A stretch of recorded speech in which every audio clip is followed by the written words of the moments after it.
All right, so we got some of the stuff cleaned up in here, and my helicoil kit came in. I'm pretty happy about that. Goodbye. I mean, it took forever because it ships from China. So maybe if you want one and you want to be fast, don't go to eBay and buy it. But yeah, so I had a couple. I was using some threads on the side of this alternator mount. You guys have seen that before, to make a bracket to hold my turbo, just for a little support on the turbo. And I just blacked them too many times, and the threads were kind of rolled on the fastener, and that just kind of ripped them out. And no big deal. Helicoils, I like putting helicoils in aluminum stuff because it's just suddenly you have good grip and a much stronger thread or fastener, clamping force, superior clamping force there. So I'm going to get that helicoil put in. I'm going to continue to kind of clean up a little bit of the wiring on the engine bay here, and some other stuff we did. Let me pull you off the tripod.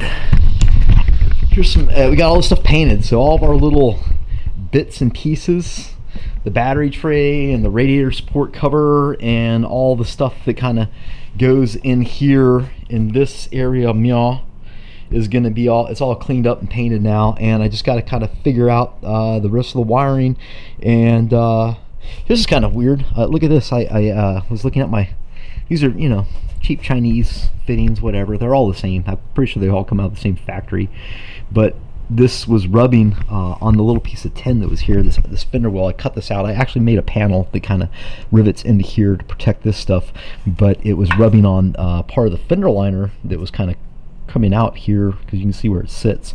And man, I'd say it's almost rubbed through. I mean, that's pretty bad. So what I am going to do is just remind you got to be careful. You got to check your stuff.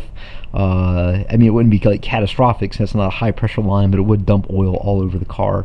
So we'll probably swap this fitting out, right, meow, and just double check, see how we're running, stuff like that. For these stainless steel lines, they shake, and it works like a file, and anything it rubs against, it probably just and that might have been what was going on. I don't know how I had this stuff ran, but anyway, just be important. It's just one of those things that's important, is pay attention to what you're doing when you're putting it all back together. So that's the idea here, and that's why I wasn't so kind of down on pulling it all back out to put it back together. Is just kind of after I got everything kind of welded up and put in place, now I kind of feel like I'll go through it with a fine-tooth comb, fix all the little problems that you just passed by because you're moving towards that goal, and clean it all up. So yeah, that's what we're gonna do. And yeah, come along, check it out, it'll be fun. So this portion here deserves a bit of explanation. So I lost the footage of throwing in the helicoil, which wasn't all that exciting anyway, but here I am checking the bolts and the tail end of it, and it went well. Great kit. I will say, if you get on probably Amazon, I'd recommend and check out the metric helicoil kits. There was like $30. I mean, it's hard to believe that such a comprehensive kit that goes from like M5 to I think M12 or M14 helicoil inserts was that cheap. But it was, and I'm happy to have that in my little bag of tricks now. So anyway, after I got through helicoiling this thing, I decided I was going to go ahead and mount the trans cooler in the front of the engine here, and that's kind of what we do. And what the rest of the video is kind of about here is just getting this thing fitted up and making a mount for it, and mounting it, running the hoses, etc.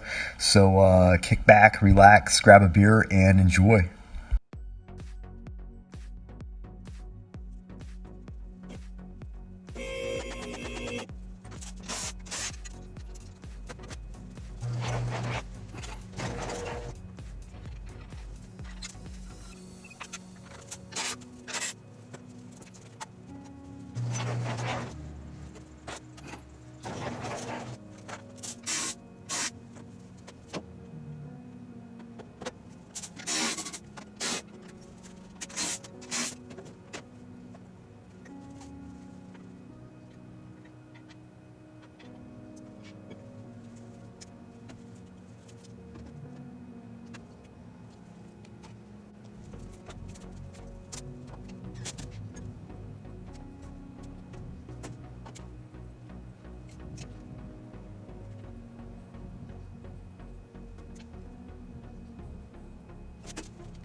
Fuck.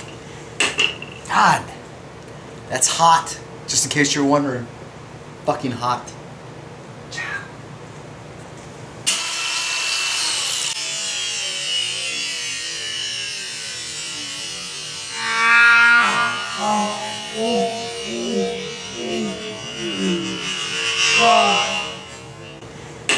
God, that's hot. Just in case you're wondering, fucking hot.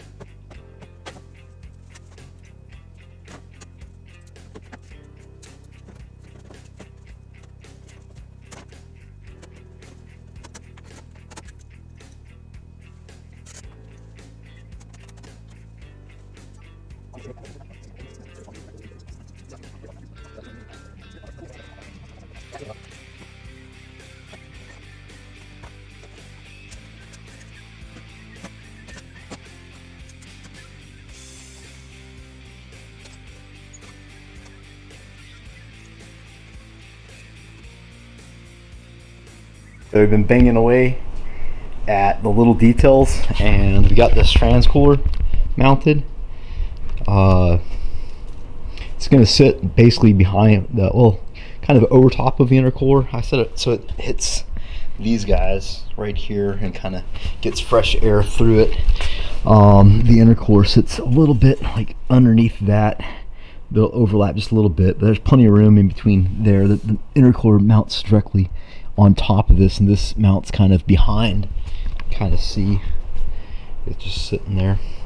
And this is like I think it was like a 13 by 8 inch. It's one of the bigger ones I could find. I would kind of thought it should be bigger than this, but it's not. So I just made a piece of aluminum and riveted it into the frame so I don't have anything poking back on the back side, so it won't mess up, because it still has to fit the air conditioner core and the radiator in this area here. But I thought that'd be cool, and I think since I've already got this guy here, before I start assembling the front and back, I might go ahead and run the transmission lines for this guy, so that way we got it knocked out. So that's where we're at, that's what we're doing, and yeah. And just like that, I got the lines ran for the transmission cooler, the cooler coach. Can't really see, but yeah, it's right back, meow, down, meow. And we just ran some AN. I got this high pressure AN 6 line. I sell this stuff on the website in the fittings. I have AN 6 through AN 20, and it's crazy cheap. So I think I'm gonna tidy up the